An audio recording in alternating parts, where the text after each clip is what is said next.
ఇప్పుడు recording start అవుతుంది.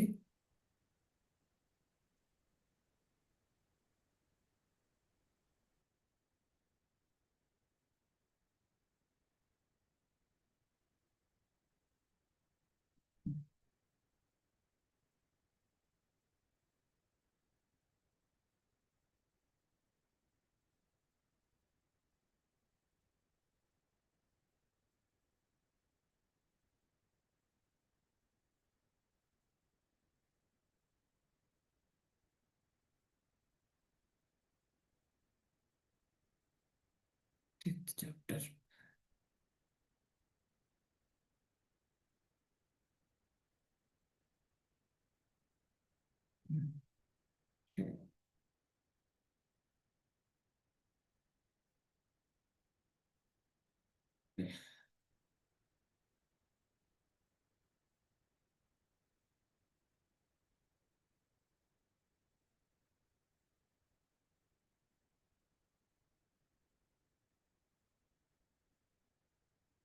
హరే కృష్ణ.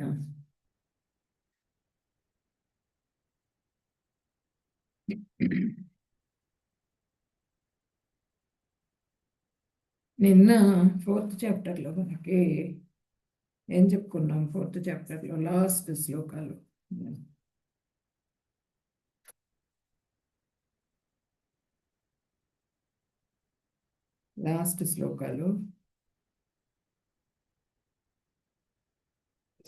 తస్మాదజ్ఞాన సంభూతం హృస్సం జ్ఞానాసినాత్మనః చిత్వైనం సంశయం యోగం అత్తిష్టోత్తిష్ట భారత అని చెప్పారు లాస్ట్ శ్లోకాలు.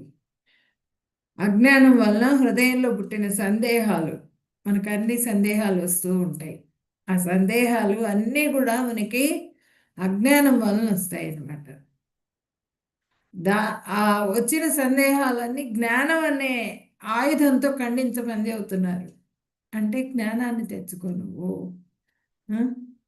త్వం పురుష జ్ఞానం, తత్పురుష జ్ఞానం, ఐక్య జ్ఞానం.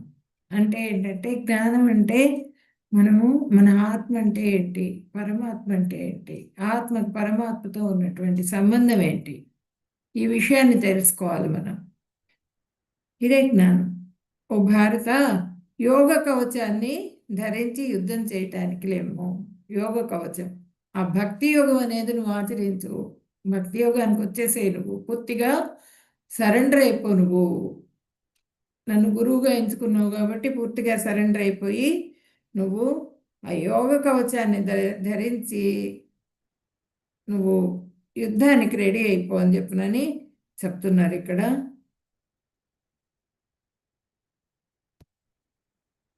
గీత యొక్క బోధనలను అర్థం చేసుకునే వాడు అర్థం ఎవరైతే చేసుకోవాళ్ళు శ్రద్ధాహీనులుట. శ్రద్ధ లేనటువంటి వాళ్ళకి గీత యొక్క జ్ఞానం తెలియదు, బోధలేంటి అన్నది తెలియదు. భగవంతునిచే ప్రసాదింపబడిన పాక్షిక స్వాతంత్ర్యమును అతడు దుర్వినియోగం చేస్తున్నట్లుగా భావింపలేడు. మనకి అంతా స్వతంత్రం, అంతా హ్యాపీనెస్ ఇచ్చాడు భగవంతుడు. గాలి ఇచ్చారు, నీరు ఇచ్చారు, నేల ఇచ్చారు, అన్నీ ఇచ్చారు మనకి. ఆ ఇచ్చిన వాటిని అన్నింటినీ కూడా మనము దుర్వినియోగం చేసుకుంటున్నాం అజ్ఞానం మూలంగా. అంతా నేను నా అంత గొప్పవాడు లేడు అనే దాంట్లో మనము అన్నీ కూడా దుర్వినియోగం చేసుకుంటున్నాము. భగవద్గీతలో ఏదైతే భగవంతుడు చెప్పారో ఆ భగవంతుడు చెప్పిన దాన్ని అనుసరించడం ద్వారా, గురువుల ద్వారా, గురువులు తెలియజేస్తూ ఉంటారు ఇది మంచిది చెయ్యండి మీరు అని. ఆ చెప్పిన వాక్యాన్ని మనం అనుసరించడం ద్వారా మనము జ్ఞానులం కావాలి. అంటే గురువులు ఏం చెప్తున్నారు? ఆత్మజ్ఞానాన్ని పెంపొందించుకో. భౌతికంగా ఎక్కువగా నువ్వు ఆ భౌతికంలోకి వెళ్ళిపోతున్నావు, ఇంద్రియ తృప్తిలోకి వెళ్ళిపోతున్నావు. ఇంద్రియ తృప్తిని తగ్గించుకొని ఆత్మజ్ఞానాన్ని పెంచుకో, భగవంతుడిని సేవ చేసుకో అని చెప్పనని మనకి భగవంతుడు అదే చెప్పారు. భగవాన్ వాచ ప్రతి చోట కూడా మనకి ఈ భగవద్గీతలో భగవంతుడు చెప్తూనే ఉన్నారు. ఆ చెప్పిన దాన్ని విడమరిచి గురువులు చెప్తున్నారు. దాన్ని అర్థం చేసుకుని మనము నేను అనేది మర్చిపోయి ఆత్మ, నేను శరీరం కాదు ఆత్మ అనేది తెలుసుకోవడమే జ్ఞానము. ఆ అజ్ఞానంలోంచి బయటికి రా. నువ్వు నేను అన్నదేం లేదు. నువ్వు సుక్షత్రియుడివి కాబట్టి నువ్వు చేయాల్సిన ధర్మాన్ని నువ్వు నిర్వర్తించు అని చెప్పినని ఆ యోగ కవచాన్ని ధరించు, నువ్వు యుద్ధం చేయటానికి సిద్ధపడు యుద్ధానికి అని చెప్పడం జరిగింది నిన్నటి అధ్యాయంలో. ఈరోజు అధ్యాయంలో మనము కర్మ సన్యాస యోగం చెప్పుకుందాము. ఇప్పుడు ఫస్ట్ మనం మంగళాచరణం చేసుకుని తర్వాత స్టార్ట్ చేద్దాం. ఓం అజ్ఞానతిమిరాంధస్య జ్ఞానాంజనశలాకయా చక్షురున్మిళితం येन తస్మై శ్రీ గురవే నమః. శ్రీచైతన్యమనోభీష్టం స్థాపితం येन భూతలే స్వయం రూప కదా మహ్యం దదాతి స్వపదాంతికం.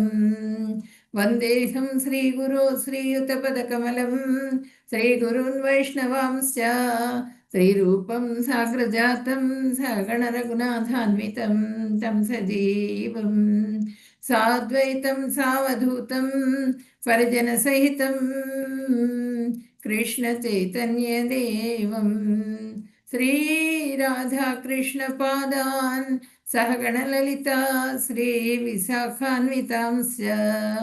హే కృష్ణ కరుణా సింధో దీనబంధో జగత్పతే గోపేశ గోపికా కాంత రాధా కాంత నమోస్తుతే. తప్త కాంచన గౌరాంగీ రాధే బృందావనేశ్వరి వృషభానుసుతే దేవి ప్రణమామి హరిప్రియే. వాంఛకల్పతరుభ్యశ్చ కృపా సింధుభ్యైవ చ పతితానాం పావనేభ్యో వైష్ణవేభ్యో నమో నమః. నమో విష్ణుపదాయ కృష్ణప్రేష్టాయ భూతలే శ్రీమతే భక్తివేదాంత స్వామిన్యితి నామినే. నమస్తే సరస్వతి దేవి గౌరవాణి ప్రసారిణి నిర్విశేష శూన్యవాది పాశ్చాత్య దేశతారిణి. జై శ్రీ కృష్ణ చైతన్య ప్రభు నిత్యానంద శ్రీ అద్వైత గదాధర శ్రీవాసాది గౌర భక్త బృంద. హరే కృష్ణ కృష్ణ కృష్ణ హరే హరే హరే రామ రామ రామ హరే హరే. హరే కృష్ణ కృష్ణ కృష్ణ హరే హరే హరే రామ రామ రామ హరే హరే. కర్మ సన్యాసి యోగం ఈరోజు మనం చెప్పుకోబోతున్నాము. ఓం శ్రీ పరమాత్మనే నమః. విజ్ఞానంతో కర్మయోగం ఆచరించు, యుద్ధం చెయ్యి అని చెప్పనని భగవంతుడు చెప్తున్నారు ఈ అధ్యాయంలో. మనకి 5వ అధ్యాయంలో నిష్కామ కర్మయోగం జ్ఞానయోగం కంటే శ్రేష్టమైంది అని చెప్తున్నారు. కర్మయోగం జ్ఞాననిష్టని కలిగిస్తుంది అని చెప్తున్నారు 7 నుంచి 12వ శ్లోకం వరకు. జ్ఞానయోగం బ్రహ్మ నిర్వాణ స్థితిని కలుగజేస్తుంది 13 నుంచి 16వ శ్లోకం వరకు. తర్వాత అష్టాంగ యోగ పరిచయం గురించి చెప్తారు. తర్వాత బ్రహ్మ నిర్వాణ స్థితి 27 నుంచి 27వ శ్లోకము నుంచి 29వ శ్లోకం వరకు అష్టాంగ యోగ పరిచయం అన్నమాట. అంటే బ్రహ్మ నిర్వాణ స్థితి గురించి 17 నుంచి 26వ శ్లోకం వరకు చెప్తారు. ఇప్పుడు ఈ అధ్యాయంలో మనకి భగవంతుడిని మళ్ళీ ప్రశ్న ఇస్తున్నారు అర్జునుడు. కర్మ జ్ఞాన యోగాలలో ఏది శ్రేష్టమైంది అని చెప్పనని అడుగుతున్నారు అనమాట.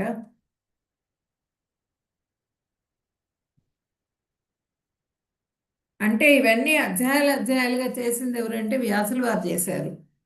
మనకి మొత్తం అంతా వారికి చెప్పుకుంటూ వెళ్ళిపోయారు కృష్ణ భగవానుడు. అర్జునుడికి ఈ విభాగం చేసింది, అధ్యాయాలుగా విభాగం చేసింది వ్యాసులు వారు చేశారు. అర్జునుని అనిశ్చయ స్థితి. అర్జున ఉవాచ సన్యాసం కర్మణాం కృష్ణ పునర్యోగం సంససి యత్రేయేతయోరేకం తన్మే బ్రూహి సునిశ్చితం. అర్జునుడు ఇలా అంటున్నారు. ఏమంటున్నారు? ఓ కృష్ణ, మొట్టమొదట నీవు నన్ను పని త్యాగం చేయమని చెప్పావు. మళ్ళీ ఇప్పుడు భక్తితో పని చేయాలని ఉపదేస్తున్నావు.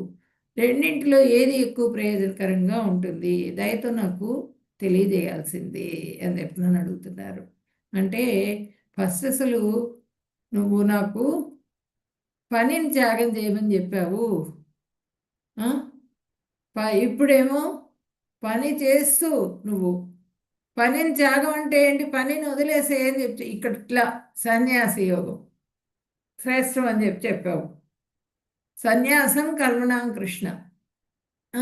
సన్యాసం మంచిది, ఆ కర్మ సన్యాసం మంచిది అని చెప్పావు. ఇప్పుడు మళ్ళీ కర్మలు చేయమని చెబుతున్నావు, భక్తితో పని చేయమని చెబుతున్నావు మళ్ళీ నన్ను. ఏంటి ఈ రెండిట్లో ఏది శ్రేష్టమైంది? ఇట్లా సన్యాసం తీసుకొని వెళ్ళిపోవటం శ్రేష్టమా, లేకపోతే ఈ విధంగా యుద్ధం చేసి మన రాజ్యభోగాలు అనుభవించటం శ్రేష్టమా, నా కర్మని నేను చేయటం శ్రేష్టమా? రెండిట్లో ఏది మంచిది? ఇప్పుడు పిల్లవాడు చిన్నపిల్లలు ఎట్లా అయితే మారం చేస్తారు, మన దగ్గర మొదటికే వచ్చేస్తుంటారు వాళ్ళు. చెప్పి చెప్పి చెప్పి చెప్పి అంతా వింటారు. సరే నువ్వు చెప్పింది వింటానని చెప్పినాను, వింటారు. విని మళ్ళీ వాళ్ళ కోరిక దగ్గరికి వచ్చేస్తారు, మళ్ళీ వాళ్ళు వెనక్కి మనల్ని తీసుకెళ్తారు అనమాట, మళ్ళీ చెప్పించుకుంటారు. అలా అర్జునుడు సందేహాలు ఒక్కొక్కటే అంటే మనలో కలిగే సందేహాలు, మనలో కలిగే ఆలోచనలకి అవి ముందే అడుగుతున్నారు అనమాట. ఇట్లా అర్జునుడి ద్వారా అడిగిచ్చి ఆయన సమాధానం చెప్తున్నారు కృష్ణ భగవానుడు. మనలో కలిగే సందేహాలన్నింటికీ కూడా నివృత్తి చేస్తున్నారు అనమాట. ఒక మొక్కను పెడతాము, ఆ మొక్క దానంతట అది పెరుగుతుంది, పుష్పాలు ఇస్తుంది, ఫలాలు ఇస్తుంది, పండుతాయి, అంతా దానంతట అది గ్రో అవుతుంది అనమాట. దాన్ని మనం స్టాప్ చేయగలమా? చేయలేం కదా.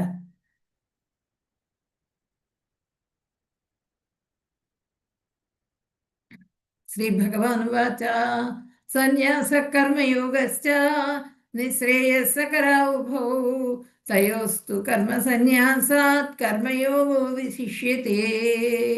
కృష్ణ భగవానుడు సమాధానం చెబుతున్నారు. కర్మ సన్యాసము మరియు భక్తితో పనిచేయడము రెండు కూడా మోక్షం కలుగజేస్తాయి. కానీ రెండింటిలో పనిని త్యజించడం కంటే భక్తి సేవలో పని చేయడం మంచిది అని చెప్పనని భగవంతుడు చెప్తున్నారు ఇక్కడ.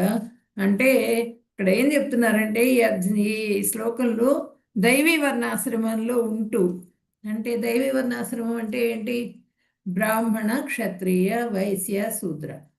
బ్రాహ్మణుడు చేయాల్సిన కర్మలు బ్రాహ్మణుడు చేయాలి.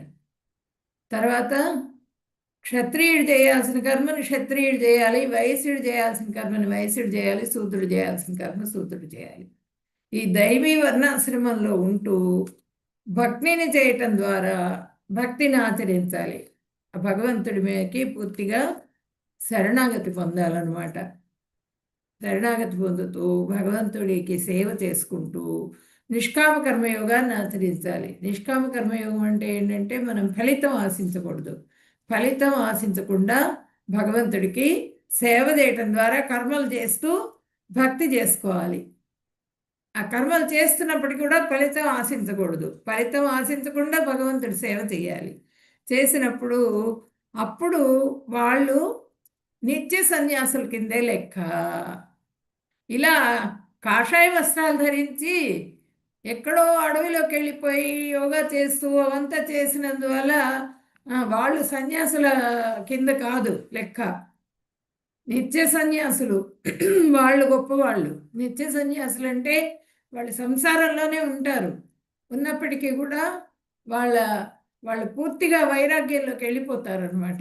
వైరాగ్యంలోకి వెళ్ళిపోయి వాళ్ళు భగవంతుడిదే సేవే ముఖ్యం అని చెప్పి నన్ను పెట్టుకొని ఫలితాన్ని ఆశించకుండా ఆ సేవ చేసుకుంటూ ఉంటారు. అలా భరత్ మహారాజు, మళ్ళా జనకుడు, వీళ్ళందరూ కూడా మనకి ఆదర్శం అనమాట.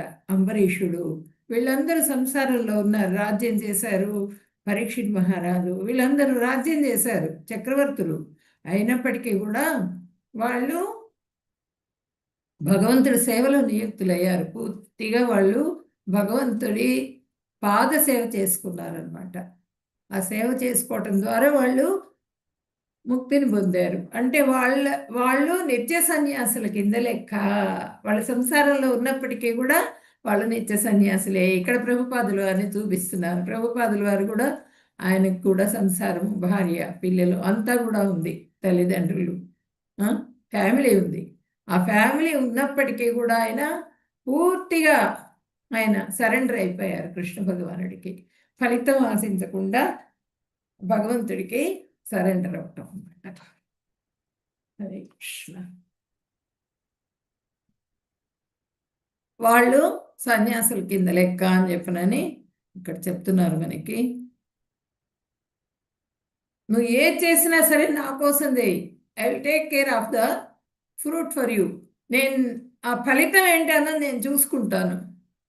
ఏది చేసినా పూర్తిగా పూర్తిగా సరెండర్ సరెండర్ అయిపోతే ఆ ఫలితం ఏంటి, నువ్వు చేయాల్సిన కర్మ నువ్వు చెయ్యి, చేస్తూ ఉంటే ఫలితాన్ని నేను చూసుకుంటాను అని చెప్పని భగవంతుడు చెప్తున్నారు ఇక్కడ. నాన్ డివోటీ ఏమనుకుంటారు, నాన్ డివోటీ అంటే డివోటీ కాని వాళ్ళు, మా భగవంతుడి సేవ చేయని వాళ్ళు, పూర్తిగా ఈ భావబంధాలు ఇరుక్కుని భౌతికమైనటువంటివి ఇంద్రియ తృప్తే ముఖ్యం అని చెప్పి నన్ను కోరుకునేవాడు ఏమనుకుంటాడంటే, ఏదన్నా ఓ 10 రూపాయలు ఒక జీతం రాగానే నేను సంపాదించాను ఈ డబ్బు, నా తెలివితేటలు, నేను చాలా గొప్పవాడిని, నేను ఇంత చదువుకున్నాను కాబట్టి నాకు ఇంత పెద్ద ఉద్యోగం వచ్చింది, ఇవన్నీ అనుకుంటారనమాట. కానీ ఇట్స్ ఆల్ కృష్ణస్ మెర్సీ అని చెప్పిన డివోటీ అనుకుంటాట. ఇదంతా భగవంతుడి కృప మూలంగా వస్తున్నది నాకు, నేను ఈ విధంగా ఉన్నానంటే భగవంతుడి కృపే, ఆ భగవంతుడి కృప మూలంగా, ఆ గురువుల కృప మూలంగా నేను ఈ విధంగా ఉండగలుగుతున్నాను అని చెప్పినని డివోటీ అనుకుంటారట. ద్వేయస్స నిత్య సన్యాసి యో నద్వేష్టి న కాంక్షతి నిద్వందో హి మహాబాహో సుఖం బంధాత్ ప్రముచ్యతే. తన కర్మఫలాలను ద్వేషించని వాడు, కోరని వాడు నిత్య సన్యాసి. ఓ మహాబాహులు కలిగిన అర్జున, సకల ద్వంద్వాల నుండి విడివడిన అలాంటి వ్యక్తి సులభంగా భవబంధాల నుంచి ముక్తిని పొందుతాడు. అంటే ఇక్కడ కర్మలు వదిలి సన్యాసం తీసుకుంటేనే మోక్షం అనుకుంటాం.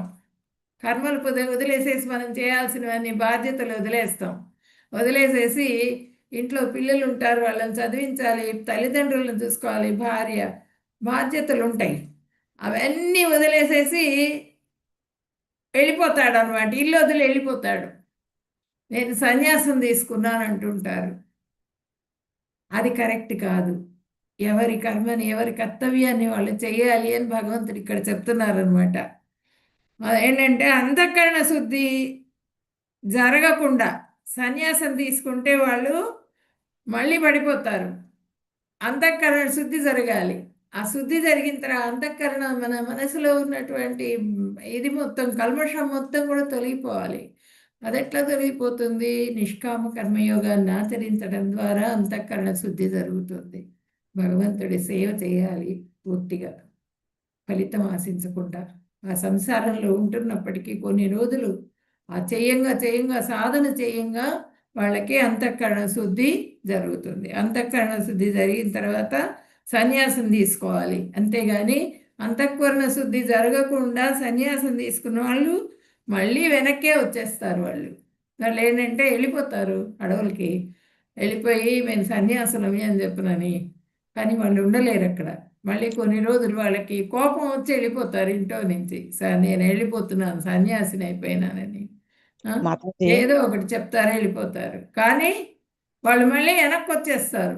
వెనక్కి వచ్చేసేసి బ్యాక్ వచ్చేస్తారు. భార్య, పిల్లలు, సంసారం, మళ్ళీ వాళ్ళ బ్యాడ్ హ్యాబిట్స్, వాళ్ళ ఇంద్రియ తృప్తి, ఇవన్నీ కూడా వెనక్కి లాక్కొచ్చేస్తాయి. వాళ్ళని వెనక్కి లాక్కొచ్చేసి మళ్ళీ కక్కిన కూటినే ఆశిస్తూ ఉంటారు వాళ్ళు.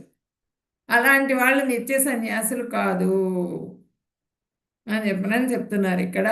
వాళ్ళు మళ్ళీ పడిపోతారు, వెనక్కి పడిపోతారు. పూర్ణ శరణాగతులు అయిన తర్వాత కర్మల పట్ల ఆసక్తి లేకుండా ఉన్న పూర్వం రాజులు ఉన్నారు కదా, నిత్య సన్యాసులు. వాళ్ళు ఆ కర్మల పట్ల ఆసక్తి లేకుండా ఉండాలి. అంటే చెయ్యాలి, కానీ ఆ ఫలితం ఆశించి చేయకూడదు. ఆసక్తి లేకుండా అంటే ఫలితం ఆశించకుండా వాళ్ళ కర్తవ్యాన్ని వాళ్ళు నిర్వహిస్తూ వెళ్ళాలన్నమాట. ఆ విధంగా మనకి ఇప్పుడు నేను చెప్పాను కదా, జనక మహారాజు వీళ్ళందరూ కూడా మనకి నాయకులు. వాళ్ళందరినీ కూడా అనుసరించాలి మనం. సంసారంలో ఉన్నప్పటికీ కూడా సంసారమే లోకంగా భౌతికమైన కోరికలే ఇదిగా వాళ్ళు తీసుకోలే. నువ్వు చనిపోతావు అని చెప్పినని తెలియంగానే పరీక్షణ్ మహారాజు మొత్తం కూడా వదిలేశారు. అంత వైరాగ్యం అంటే అట్లా ఎవరు వదిలేయగలుగుతారు? ఆల్రెడీ వాళ్ళు ఆ దీంట్లో ఉన్నారు కాబట్టి వదిలేయగలిగారు. ఆ వైరాగ్యంలో ఉన్నారు. సంసారం భోగాలు అన్నీ ఉన్నా కూడా, అవి అనుభవిస్తున్నా కూడా పూర్తిగా దాంట్లో నిండిపోలా, మునిగిపోలా. మునిగిపోకుండా భగవంతుడి సేవే ముఖ్యంగా వాళ్ళు ఎంచుకొని ఉన్నారు కాబట్టి వాళ్ళు నిత్య సన్యాసుల కింద లెక్క అనమాట. ఆయన టక్కుమని వెళ్ళిపోయారు, గంగా తీరానికి వెళ్ళిపోయారు. ఆ శాపం వచ్చిందంటే ఆయన శాపాన్ని, ఆ తక్షకుడి శాపాన్ని తట్టుకొని దాన్ని వెనక్కి తిప్పికొట్టగలిగే కెపాసిటీ కూడా ఉంది ఆయనకి. కానీ ఇది భగవంతుడి నిర్ణయం నాది. నేను తల్లి గర్భంలో ఉన్నప్పుడే నాకు ఆ బ్రహ్మాస్త్రం నుంచి రక్షింపబడ్డాను భగవంతుడి చేత. నేను తల్లి గర్భంలో ఉన్నప్పుడు, ఉత్తర గర్భంలో ఉన్నప్పుడు, ఆ రక్షింపబడినప్పుడు నాకు ఇప్పుడు ఈ శాపం వచ్చింది అంటే భగవంతుడు తన దగ్గరికి నన్ను చేర్చుకుంటున్నారు. ఇవన్నీ కూడా నాకు అశాశ్వతం అని చెప్పి అనుకున్నారు. వెళ్ళిపోయారు, గంగా తటంలో కూర్చున్నారు. భాగవతం అంటే ఆయన తాతగారి ద్వారా భగవద్గీత బయటకు వచ్చింది, అర్జునుడి ద్వారా భగవద్గీత బయటకు వస్తే మనకి ఆ పరీక్షణ్ మహారాజు ద్వారా భాగవతం మనకి అందింపబడ్డదనమాట. అంటే సుఖదేవ గోస్వామి ద్వారా 7 రోజులు భాగవతాన్ని విన్న తర్వాత ఆయన భగవద్ధామానికి చేరుకున్నారు. అట్లా వాళ్ళు నిత్య సన్యాసులు అనమాట. వాళ్ళు వైరాగ్యంలో, పూర్తిగా వైరాగ్యంలో ఉంటూనే వాళ్ళు వాళ్ళ కార్యక్రమాలన్నీ కూడా నడిపిస్తూ ఉంటారు. అలాంటి వాళ్ళే నిత్య సన్యాసులు అని చెప్పనని చెప్తున్నారనమాట.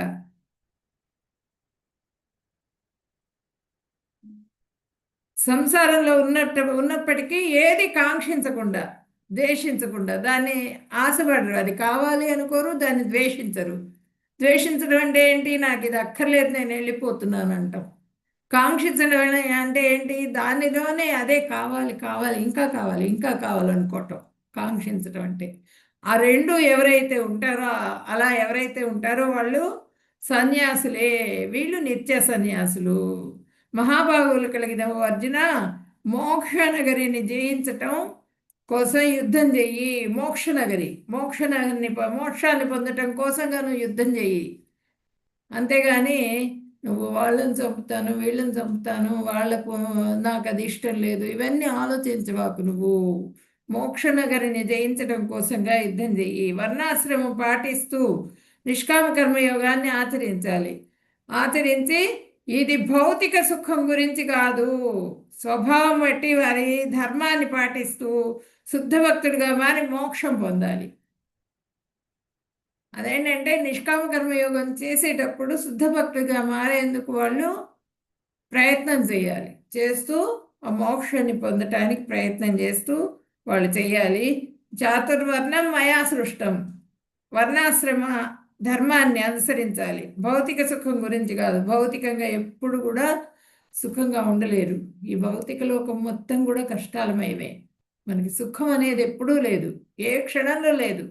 వెంటనే సుఖం అనుకోగానే పక్కనే కష్టం ఉంటుంది. మనకి నీడలాగా వెంబడించి ఉంటుంది అన్నమాట బాధ. కాబట్టి ఈ భౌతిక లోకంలో సుఖపడేవాడు ఎవడూ లేడు. మనకి శాశ్వతమైనటువంటి ఆ ధామాన్ని, శాశ్వత సుఖాన్ని మనము పొందటం కోసంగా భగవంతుడి సేవ చేసుకోవాలి. పూర్తిగా శరణాగతిని పొందాలి అని చెప్పనని మనకి ఇక్కడ ఈ శ్లోకంలో చెప్తున్నారు మనకి. మాతాజీ, హరే కృష్ణ. మహాబాహులు అంటే ఒకసారి మళ్ళీ చెప్పండి మీనింగ్. మహాబాహులు. మహాబాహు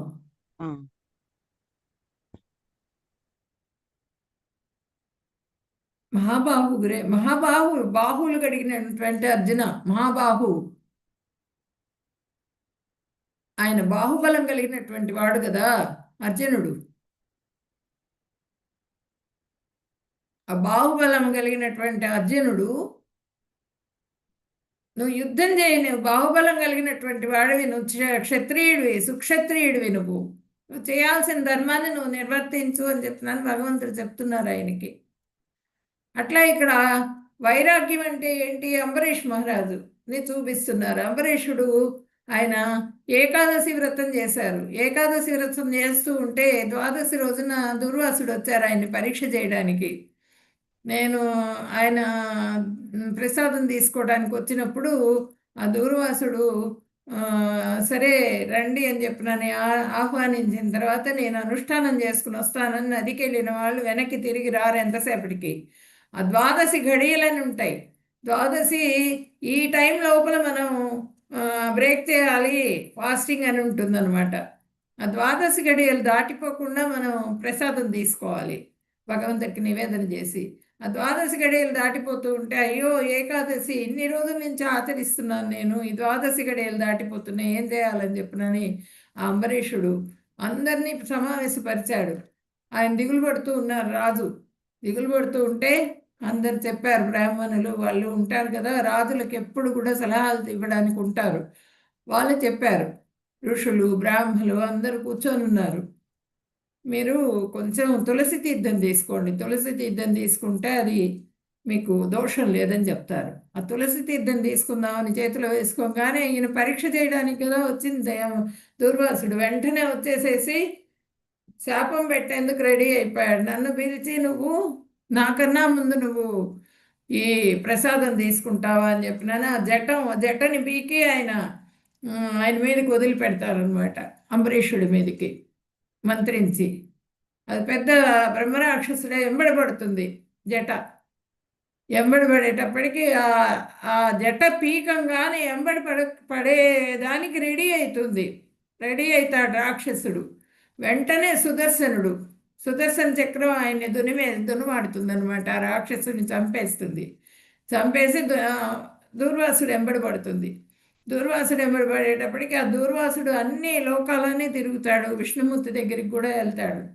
వెళ్ళినా కూడా అక్కడ మా వల్ల కాదని చెప్తారు, మేమేం చేయలేము, నువ్వు వెళ్ళాల్సింది ఇక్కడ అంబరీషుడి దగ్గరికే అని చెప్తే అప్పుడు మళ్ళీ వెనక్కి వచ్చి అంబరీషుడి దగ్గరికి వచ్చి అంబరీషుడి పాదాల మీద పడ్డారు చూడండి ఇక్కడ. అప్పుడు అంబరీషుడు ప్రార్థన చేస్తారు సుదర్శన చక్రానికి. ప్రార్థన చేసి నేను ఈ ఏకాదశి వ్రతం పాటించింది ఒక బ్రాహ్మణ హత్య కోసం కాదు, బ్రాహ్మణుడిని సంహరించిన పాపం నాకు అంటుకుంటుంది, వద్దు, సుదర్శన చక్రమా వెనక్కి వెళ్ళిపో అని చెప్పినని బ్రాహ్మణుని క్షమించి వెనక్కి వెళ్ళిపోమని ప్రార్థిస్తారు. అప్పుడు వెనక్కి వెళ్ళిపోతుంది ఆ సుదర్శన చక్రం. అంటే ఆయన ఏకాదశి వ్రతం చేసేవాళ్ళు పూర్తిగా భగవంతుడి సేవలో నియుక్తుడై ఉన్నారన్నమాట అంబరీషుడు. అలాంటి వాళ్ళు నిత్య సన్యాసులు. యోగయుక్తో విశుద్ధాత్మా విదితాత్మా జితేంద్రియ సర్వభూతాత్మ కుర్వన్నపి న లిప్యతే.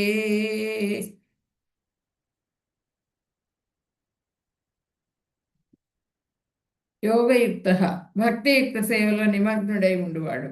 యోగయుక్త అంటే విశుద్ధాత్మ పరిశుద్ధమైన హృదయం గలవాడు. జితేంద్రియ అంటే ఇంద్రియాలను జయించినవాడు. భూతాత్మ ప్రాణులన్నీ అన్నింటి యందు దయగలిగినటువంటి వాడు. ఇవన్నీ ఉండాలన్నమాట. కర్మలు చేస్తున్నప్పటికీ కూడా ఆ బంధాల్లో చిక్కుకోడు. ఈ లక్షణాలు ఎవరికైతే ఉంటాయో వాళ్ళు బంధంలో చిక్కుకోడు. యోగయుక్త నిష్కామ కర్మయోగం చేసే అంతఃకరణ శుద్ధి పొందిన వాళ్ళు. నిష్కామ కర్మయోగం చేసినప్పుడు అంతఃకరణ శుద్ధి కలుగుతుంది. ఎవరైతే ఆ అంతఃకరణ శుద్ధి పొందుతారో వాళ్ళు ఆత్మజ్ఞానం పొందిన వాళ్ళు. కర్మలు చేస్తున్నప్పటికీ కూడా వాళ్ళు ఆ కర్మల్లో బంధింపబడరు. విశుద్ధాత్మ బుద్ధిని జయించిన వాళ్ళు.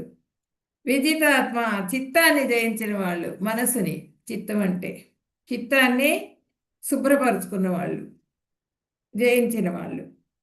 జితేంద్రియ ఇంద్రియాలని కూడా జయించిన వాళ్ళు. ఇంద్రియాలు ప్రకోపిస్తూ ఉంటాయి కదా, కళ్ళు, పంచ జ్ఞానేంద్రియాలు, పంచ కర్మేంద్రియాలు, ఇవన్నీ కూడా పంచ జ్ఞానేంద్రియాలు కోరికలు కోరుతూ ఉంటాయి. అవన్నీ కూడా జయించిన వాళ్ళు. ఈ 3 కేటగిరీ వాళ్ళు అనమాట. అంటే విశుద్ధాత్మ, విజితాత్మ, జితేంద్రియ. ఈ 3 రకాల వాళ్ళు ఉంటారు. ఆత్మజ్ఞానాన్ని పొంది నిష్కామ కర్మయోగం చేసేవారు అందరికీ వీరు ప్రియులుగా మారుతారు. ఎవరైతే ఈ శుద్ధ భక్తులు ఉంటారో వాళ్ళకి ప్రియులుగా మారుతారట. నిష్కామ కర్మయోగం చేస్తూ ఉన్నటువంటి గృహస్థులు వీళ్ళకి ఇష్టలుగా మారుతారు.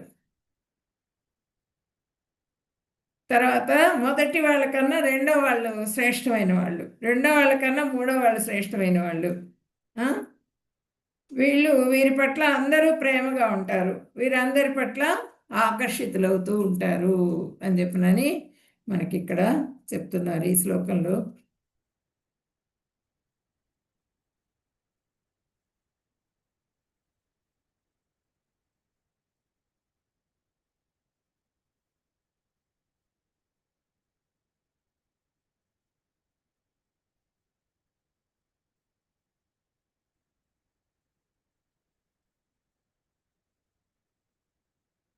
ఇక్కడ చూడండి, దీనికి అంతఃకరణ శుద్ధి కలగాలంటే మనం చేయాల్సింది ఏంటంటే ఈ నవవిధ భక్తిని చేయాలి. శ్రవణం, కీర్తనం, విష్ణు స్మరణం, పాదసేవనం, అర్చనం, వందనం, దాస్యం, సఖ్యం, ఆత్మనివేదనం. శ్రవణం, శ్రవణం అంటే ఏంటి? వినటం. ఇప్పుడు మీరు చేస్తున్నారు కదా, అది భగవద్గీత వినటం, భాగవతం వినటం, గురువులు ఏదైనా చెప్తూ ఉంటారు, ఒక టాపిక్ తీసుకుని దాని గురించి ఎక్స్ప్లెయిన్ చేస్తూ ఉంటారు. అవన్నీ కూడా వినటం ద్వారా శ్రవణం కిందికి వస్తుంది. ఆ శ్రవణం చేయటం ద్వారా మళ్ళానేమో కీర్తనం, శ్రవణము, కీర్తనం, స్మరణం, ఈ 3 కూడా ఎంతో ముఖ్యమైనటువంటివి అన్నమాట ఈ కలియుగంలో. కీర్తనం, కీర్తనం అంటే ఆ భగవంతుని కీర్తించటం, ఆయన లీలలు అవన్నీ కూడా కీర్తించటం. ఇక్కడేమో పరీక్షిత్ మహారాజును చూపిస్తున్నారు. సుఖదేవ్ గోస్వామి పరీక్షిత్ మహారాజు శ్రవణానికి.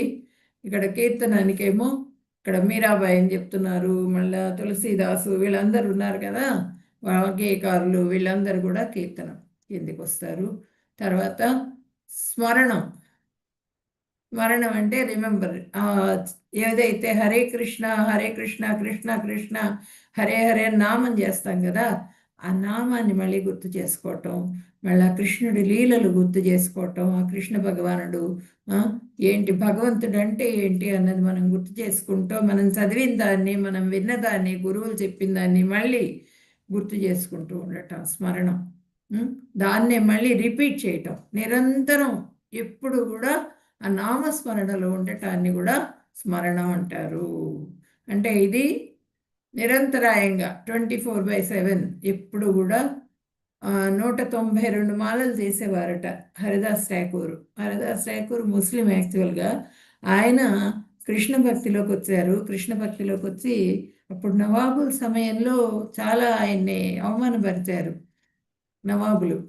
మనం ముస్లిమ్స్ అయితే నువ్వేంటి కృష్ణ భక్తిలోకి వెళ్ళేదని చెప్పనని. అయినప్పటికీ ఆ అవమానాలన్నీ కూడా తట్టుకుంటూ ఆయన ఈ పాదాలు వదిలిపెట్టలే, భగవంతుడి పాదాలు స్మరణ చేశారు.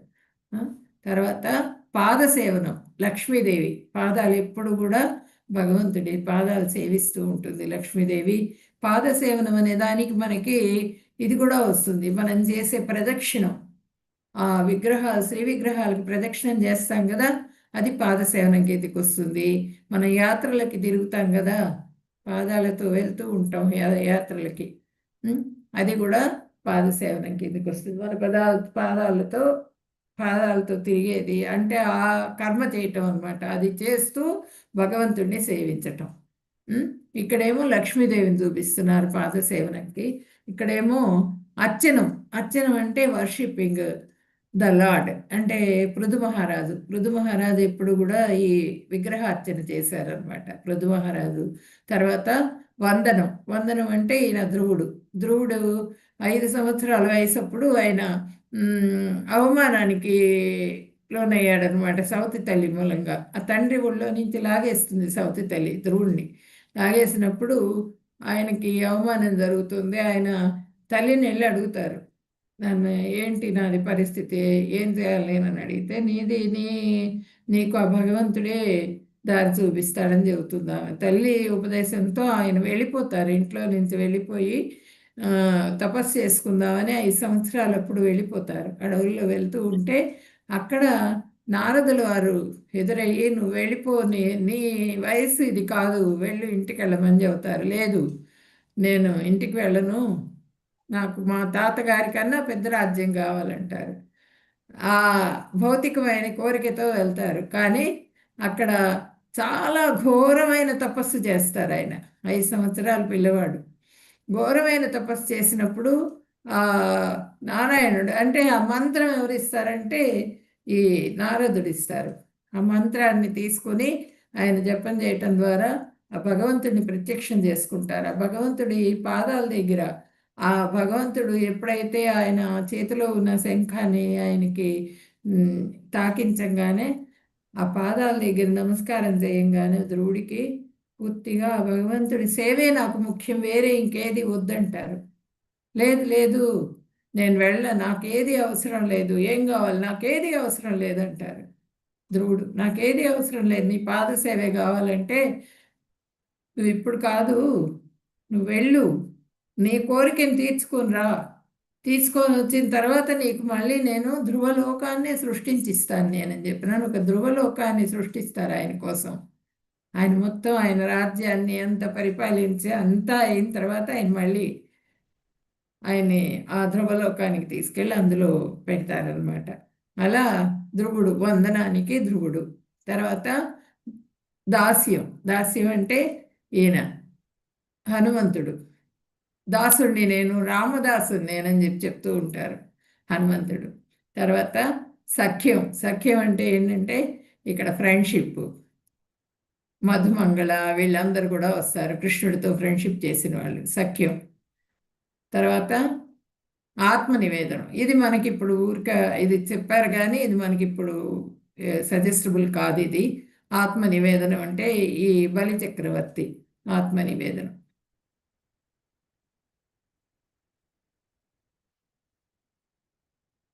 బ్రహ్మణ్యాదాయ కర్మాణి సంగం త్యక్త్వా కరోతి యః లిప్యతేన స పాపేన పద్మపత్రమివాంభస. ఫలితాలను భగవంతునికి అప్పగించి ఆసక్తి లేకుండా తన కర్తవ్యాన్ని నిర్వర్తించేవాడు తామరాకు నీటితో తడవనట్లుగా పాపచర్యల ద్వారా ప్రభావితం కాడు.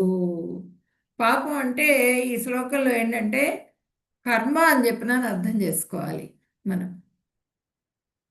బ్రహ్మణ్యాదాయ కర్మాణి సంగం త్యక్త్వా కరోతి యః లిప్యతేన సపాపేన. సపాపేన అంటే కర్మలు, కర్మల కింద మనం తీసుకోవాలి. పాపేన అంటే మనం కర్మ కింద అర్థం చేసుకోవాలి ఆ పదాన్ని. లిప్యతేన సపాపేన పద్మపత్రం ఇవ అంభస. పాపం అంటే ఈ శ్లోకంలో కర్మ అని అర్థం తీసుకోవాలి. బ్రహ్మణ్య ఆదాయ కర్మాణి అంటే కర్మలన్నీ భగవంతుడికి సమర్పించాలి. భగవంతుడికి మనం చేసిన కర్మలన్నీ కూడా ఫలితం ఆశించకుండా చేస్తూ ఆ భగవంతుడికి సమర్పిస్తూ సంగం త్యక్త్వా కరోతి యః ఆసక్తి రహితంగా ఆ చేసిన కర్మల మీద ఫలితం ఆశించకూడదు అనమాట. ఆసక్తి రహితంగా ఎవరైతే ఉంటారో ఆ పాపం అంటే కర్మ అని తీసుకోవాలని చెప్పాను కదా, వాళ్ళు ఎవరైతే ఆ ఫలితం ఆశించకుండా కర్మలు చేస్తూ భగవంతుడికి సమర్పిస్తూ ఉంటారో వాళ్ళు తామరాకు మీద నీటి బొట్టులాగా ఉంటారట. తామరాకు ఎక్కడ ఉంటుంది? నీళ్ళల్లో ఉంటుంది. ఉన్నప్పటికీ కూడా దానికి ఒక్క చుక్క నీళ్ళు కూడా అంటాం అనమాట. అది తీసి ఇట్లా తీస్తే పొడి పొడిలాడుతూ ఉంటుంది. నీళ్ళల్లో వేయంగానే మళ్ళీ నీళ్ళు ఉంటుంది దాని మీద. అంటే ఆ సంసారంలో ఉన్నప్పటికీ కూడా, ఆ సంసారంలో అన్ని బాధ్యతలు నిర్వర్తిస్తున్నప్పటికీ కూడా వైరాగ్యంతో పూర్తిగా ఫలితాన్ని ఆశించకుండా అంతఃకల్మష శుద్ధి జరిగి వాళ్ళు భగవంతుడి సేవ చేయటం ద్వారా వాళ్ళు పూర్తిగా ఎవరైతే సరెండర్ అవుతారో వాళ్ళు ఈ విధంగా తామరాకు మీద నీటి బొట్టులాగా ఉంటారు. నిష్కామ బుద్ధితో కర్మలు చేసే వాళ్ళకి ఆ కర్మలు ఏవి అంటవు, ఆ కర్మలు బంధనాన్ని కలగజేయవన్నమాట. బంధనం అంటే ఏంటి? పుణ్యం చేసినా పాపం చేసినా రెండు బంధనాలే. ఇదిగో నేను పుణ్యం చేస్తున్నానని 10 మందికి భోజనం పెట్టావు. ఆ పుణ్యం వస్తుంది, ఆ పుణ్యం మూలంగా స్వర్గలోకానికి వెళ్తావు, మళ్ళీ పుడతావు. మళ్ళీ పుట్టుక అనేది లేకుండా చేసుకుని ఆ భగవంతుడి ధామానికి చేరుకోవాలి, ఆ భగవంతుడి సేవలో నియుక్తులు కావాలి. పుణ్యం చేసినా కూడా, పాపం చేసినా కూడా మళ్ళీ మళ్ళీ జన్మ అనేది ఉంటుందన్నమాట. పాప పుణ్యాలకు అతీతంగా మారాలన్నమాట.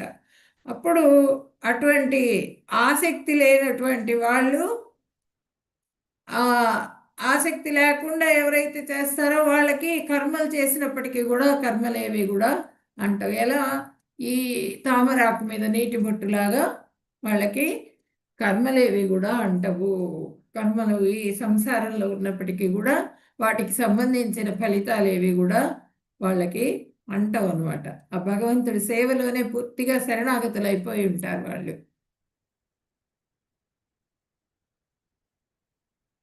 సర్వకర్మాణి మనసా సన్యస్యాస్తే సుఖం వసి నవద్వారే పురే దేహి నైవ కుర్వన్న కారయన్. దేహదారి తన స్వభావాన్ని నియంత్రించి అన్ని కర్మలు మానసికంగా త్యజించినప్పుడు కర్మ చేయకుండా, కర్మ చేయటానికి కారణం కాకుండా 9 ద్వారాలు ఉన్న నగరంలో సంతోషంగా నివసిస్తాడు.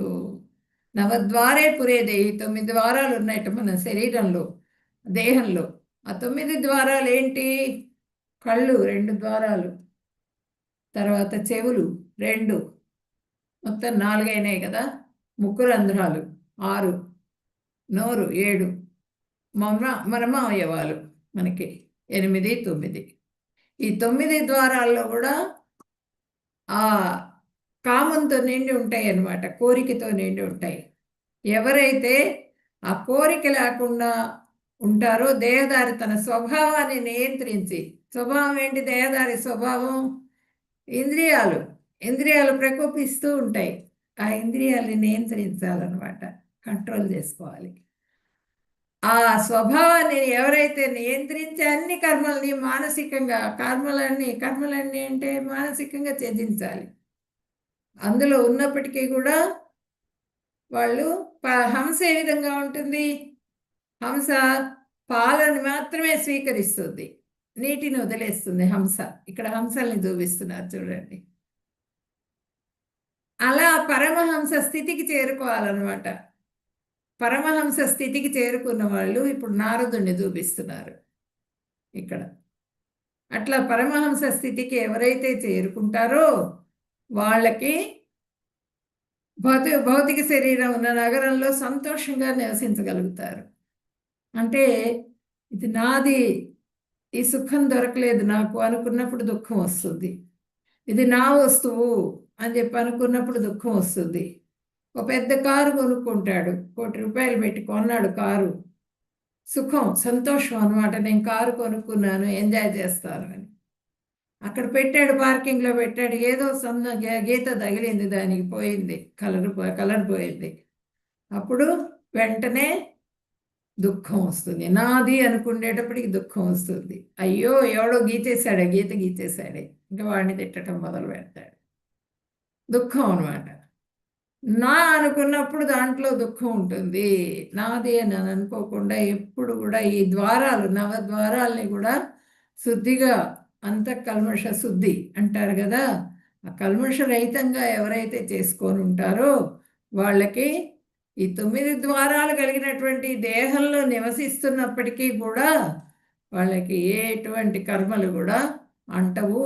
వాళ్ళు సంతోషంగా జీవించగలుగుతారు అని చెప్పనని ఈ శ్లోకంలో చెప్తున్నారు మనకి.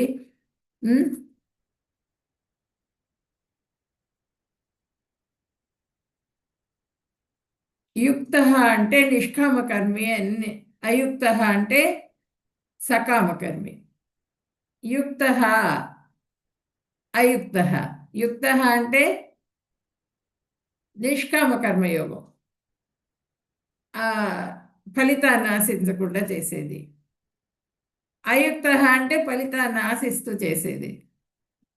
ఈ యుక్త, అయుక్త రెండింటికి కూడా అతీతంగా ఉంటారన్నమాట. ఎవరంటే పరమహంస స్థితికి చేరుకున్నటువంటి వాళ్ళు. ఎవరైతే ఆత్మానుభవం పొందారో వారికి అది సాధ్యమవుతుంది. ఆత్మ చేసేది కాదు, చేయించేది కాదు. ఆత్మ అదేంటంటే దివ్యమైంది, పవిత్రమైంది అనమాట ఆత్మ. చేయించేది చేసేది ఎవరంటే మన మనస్సు చేయిస్తుంది అన్నీ కూడా. కార్యాలు సూక్ష్మ స్థూల దేహాల ద్వారా చేయబడుతున్నాయి. మన స్థూల దేహం, సూక్ష్మదేహం అంటే మనసు, మన లోపల ఉన్నటువంటి మనసు, బుద్ధి, అహంకారం ఇవన్నీ కూడా మన చేత అన్ని పనులు చేయిస్తూ ఉంటాయి. అట్లా స్థూల సూక్ష్మ దేహాలు స్థూల దేహం ఆదేశిస్తూ ఉంటే మనం కోరుకుంటూ ఉంటే సూక్ష్మదేహం కోరుకుంటూ ఉంటే స్థూల దేహం ద్వారా అటువంటి కార్యాలన్నీ కూడా చేస్తూ ఉంటాం. వాటిలలో నియుక్తులం అయిపోతూ ఉంటాం, కోరుకుంటూ ఉంటాం, బంధింపబడుతూ ఉంటాం బంధనంలో. ఆత్మకర్తృత్వాన్ని, బుద్ధిని కలిగి ఉంటే కర్తృత్వ బుద్ధి అంటే ఏంటి? ఆ పని నేను ఆ బాధ్యతని నిర్వర్తించాలంతే కర్తృత్వ బుద్ధి. ఆ బాధ్యత మాత్రం నిర్వర్తిస్తారు కానీ దాని ఫలితాన్ని మాత్రం కోరుకోరు వాళ్ళు. అట్లా ఎవరైతే ఉంటారో వాళ్ళు బంధింపబడరు.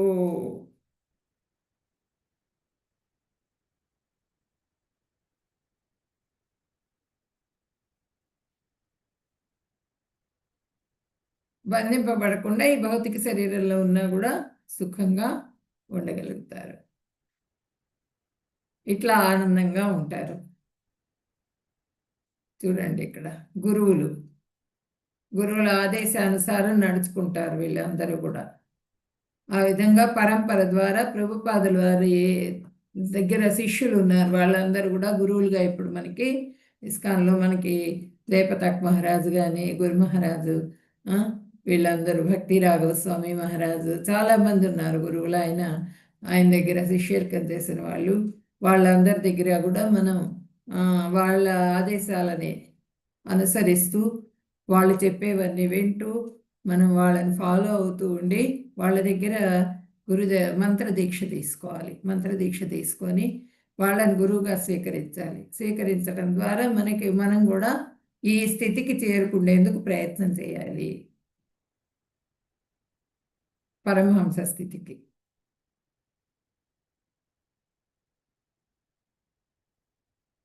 విద్యా వినయ సంపన్నే బ్రాహ్మణే గవిహస్తిని సునిచైవ స్వపాకే చ పండితా సమదర్శినః.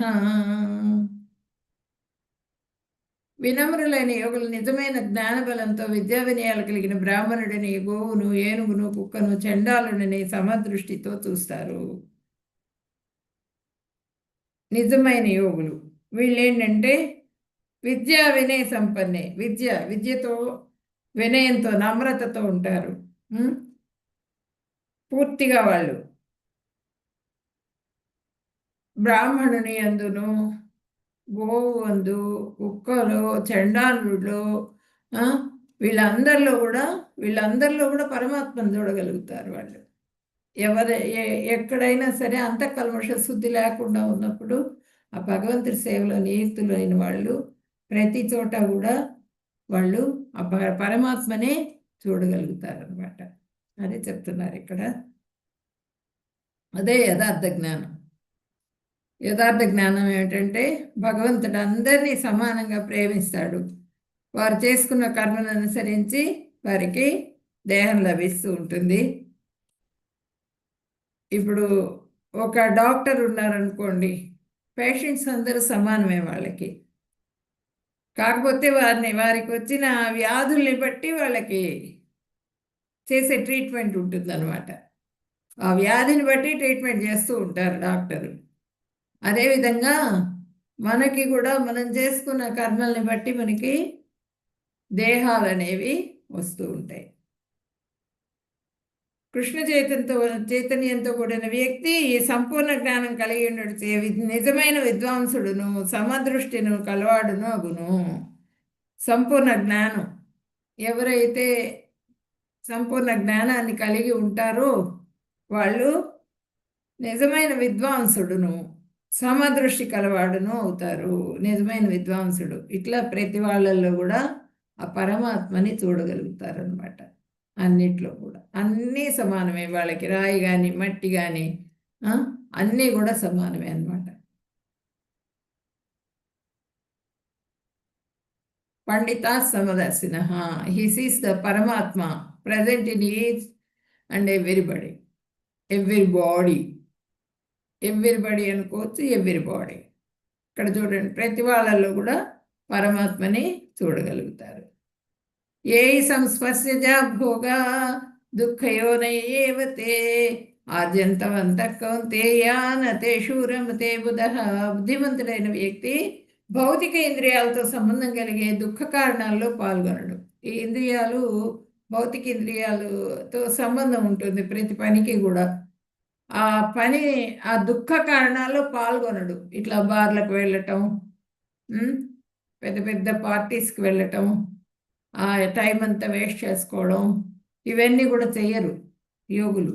భౌతికమైనటువంటి బంధాలతో కూడినటువంటి పనులలో వాళ్ళు నియుక్తం కారు. అవన్నీ కూడా దుఃఖాలకు కారణాలే. ఓ కుంతి కుమారుడా, అలాంటి ఆనందాలకు ఆది మరియు అంతం ఉంది. కాబట్టి వివేకవంతుడు వాటిలో ఆనందం పొందడు.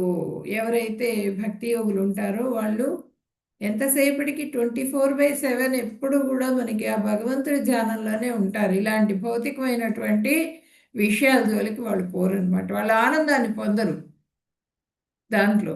అందుకనే అటువైపు వెళ్ళరు. వెళ్ళినా కూడా వాళ్ళు స్తబ్దుగా ఆ సమయంలో కూడా భగవంతుడికి నియోగిస్తూ ఉంటారనమాట. ఆ సమయాన్ని కూడా వాళ్ళు జపమాలు తీసుకొని జపం చేసుకుంటూ కూర్చుంటారు. ఎవరికి అందరికీ దూరంగా కూర్చుంటారు. కంపల్సరీ వెళ్ళాల్సి వచ్చినప్పుడు జపం చేసుకుంటూ కూర్చుంటారు. ఆ కృష్ణ నామస్మరణలోనే ఉంటారు వాళ్ళు.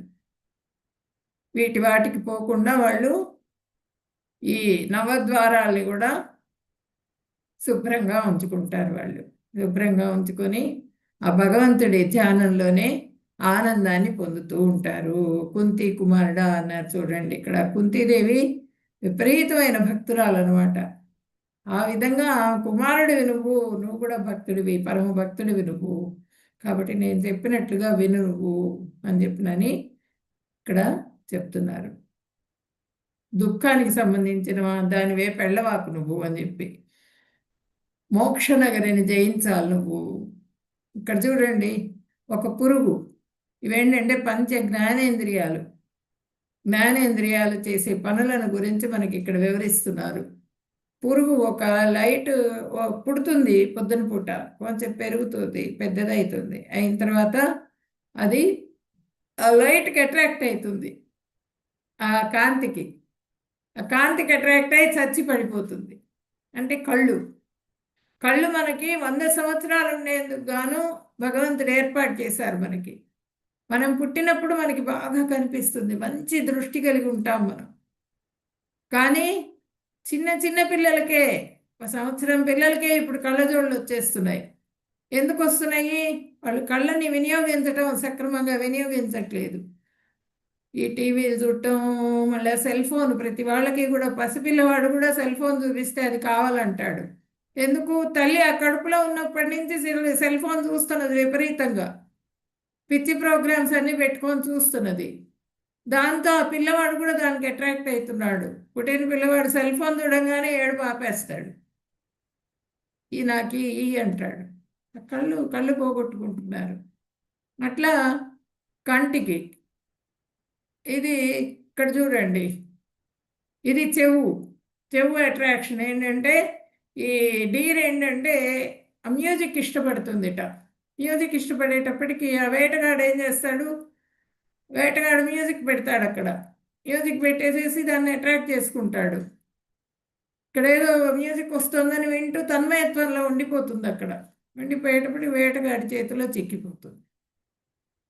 అంటే నేను ఏంటి అన్నది ఆత్మని గుర్తించాలి అనే దానికి చెప్తున్నారు ఇక్కడ మనకి. ఇక్కడ ఏనుగు మైథునం అనమాట. మైథున క్రియని ఇష్టపడుతుంది ఏనుగు. ఆ ఎదురుగుండా ఆడ ఏనుగును పెడతారు, గుంట తవ్వుతారు. యాక్చువల్గా అయితే ఆ గుంటని కనుక్కోగలదు ఏనుగు. కానీ ఆ ఆడ ఏనుగును చూస్తూ అది ముందుకెళ్తుంది, ఆ గుంటలో పడిపోతుంది, మావటి వాడి చేతిలో చిక్కిపోతుంది. ఇక్కడ పుష్పం, భ్రమరం. ఈ భ్రమరం ఏంటి? వాసన, ముక్కు. వాసన కోసంగా వెళ్తుంది, ఆ పుష్పంలో కూర్చుంటుంది, ఆ పుష్పం ముడుచుకుపోతుంది, చచ్చిపోతుంది. మనం కూడా ఈ ముక్కుతో ఆ సెంట్ అని ఈ సెంట్ అని అన్ని కెమికల్స్, ఆ కెమికల్స్ వాసనలు అన్నీ చూడడానికి ఇష్టపడుతూ ఉన్నాం ఇప్పుడు ప్రతి వాళ్ళు కూడా. మనకి చందనం, రియల్గా చందనం అయితే కనుక మనకి మంచిది హెల్త్కి. రియల్ ఫ్లవర్ స్మెల్ మంచిది, కానీ మనం ఏంటి ఆర్టిఫిషియల్ వైపుగా వెళ్తున్నాం, భౌతికమైనటువంటి వాటి వైపు వెళ్తున్నాం. వెళ్ళి మన అవయవాలన్నీ కూడా మనము నశింపజేసుకుంటున్నాం, వాటి యొక్క క్రియని నశింపజేసుకుంటున్నాం అనమాట. మనం ఆ అవయవం ఏదైతే చేస్తుందో దాని పనిని అది చేయలేని స్థితికి వస్తుంది అనమాట. ఇప్పుడు ఇక్కడ చూడండి, నాలిక రుచి. ఈ చాప, దానికి టేస్ట్ కోసంగా ఒక వానపామును పెట్టి గాలం వదులుతారు, వలలో పడిపోతుంది. అతగా పురుగు కోసం వస్తుంది, వచ్చి ఆ నాలికలో గుచ్చుకుంటుంది, అది దాన్ని లాగి బయటేస్తారు, అయిపోయింది దాని పని, దాని లైఫ్ అయిపోతుంది. అట్లా ప్రతిదీ కూడా ఈ 5 కూడా, ఈ పంచ జ్ఞానేంద్రియాలు కూడా మనము భౌతికమైనటువంటి సుఖాల కోసమే నియంత్రించినప్పుడు మనము మళ్ళీ మళ్ళీ జన్మలు తీసుకోవాల్సి వస్తుంది. ఈ జన్మలో కూడా సుఖం ఉండదు, మళ్ళీ వచ్చే జన్మలో కూడా సుఖం ఉండదు. భోక్తారం యజ్ఞ తపసాం సర్వలోక మహేశ్వరం సుహృదం సర్వభూతానాం జ్ఞాత్వా మాం శాంతి పృచ్చతి. నన్ను సమస్త యజ్ఞాలకు తపస్సులకు భోక్తనని, సమస్త లోకములకు దేవతలకు అధిపతినని, సర్వప్రాణులకు శ్రేయోభిలాషి అని తెలుసుకొని పిదప నా భక్తుడు శాంతిని పొందుతాడు. సమస్త యజ్ఞాలకి, అన్ని యజ్ఞాలకి భోక్త ఎవరు అంటే విష్ణుమూర్తి. అంటే ఆయనకే వెళ్తాయి అన్నీ కూడా. తర్వాత అన్ని తపస్సు అంటే అగ్నిదేవుడి ద్వారా వెళ్తాయి అన్నమాట. ఆ యజ్ఞం చేసేటప్పుడు అగ్నిని చేస్తారు కదా, స్వాహా మంత్రం చదివేటప్పుడు ఆ దేవతకి వెళ్ళిపోతుంది, ఆ దేవత ద్వారా విష్ణుమూర్తికి సమర్పింపబడుతుంది. భోక్త ఎవరు అంటే విష్ణువు.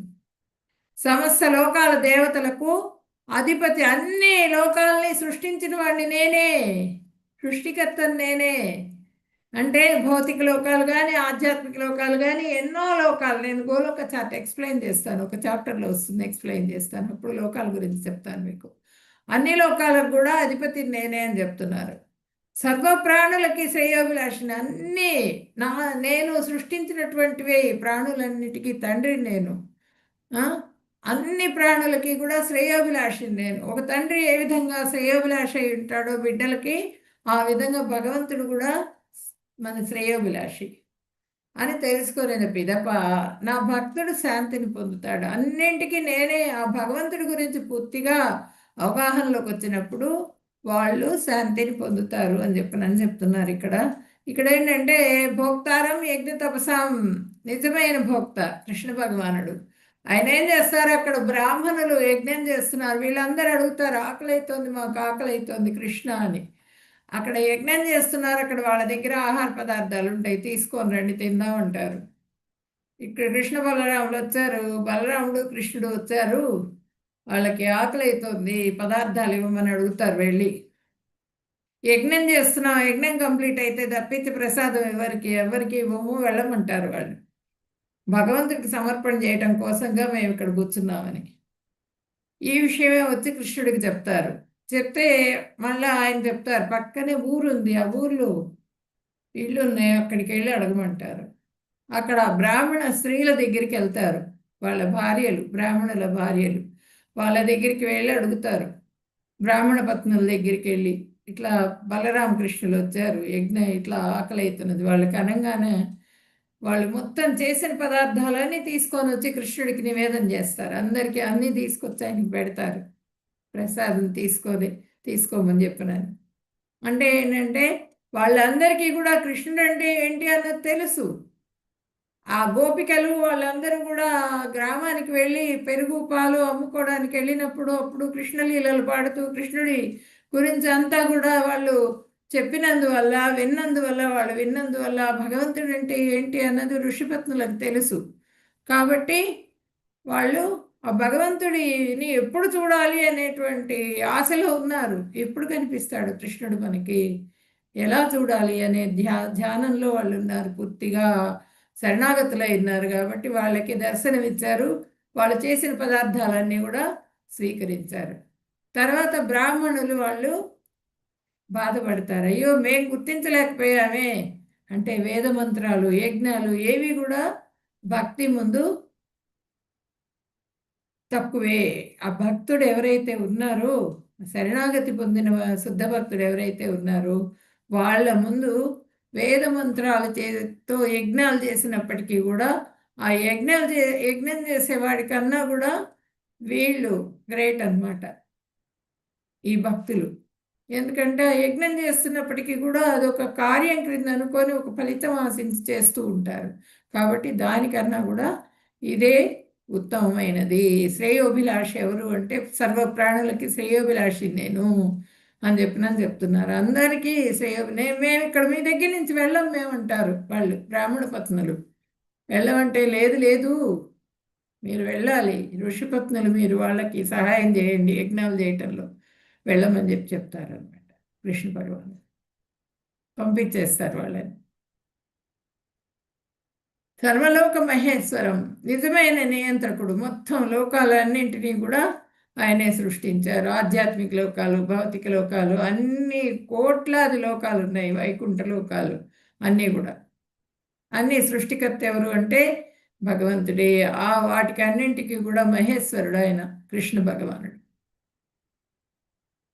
నిజమైన సుహృత్ అంటే స్నేహితుడు.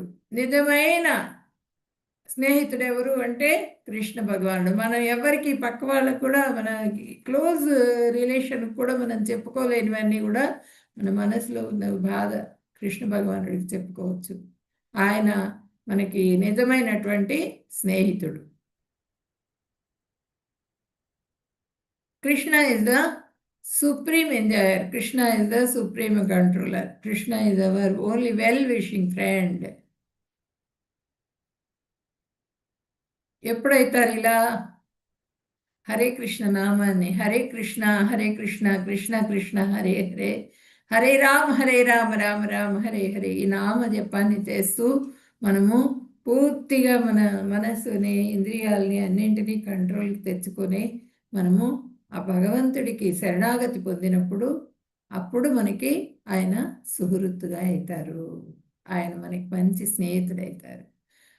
వాంఛాకల్పతరుభ్యస్య కృపా సింధుభ్యేవ చ పతితానాం పావనేభ్యో వైష్ణవేభ్యో నమో నమః. హరే కృష్ణ కృష్ణ కృష్ణ హరే హరే, హరే రామ రామ రామ హరే హరే. హరే కృష్ణ.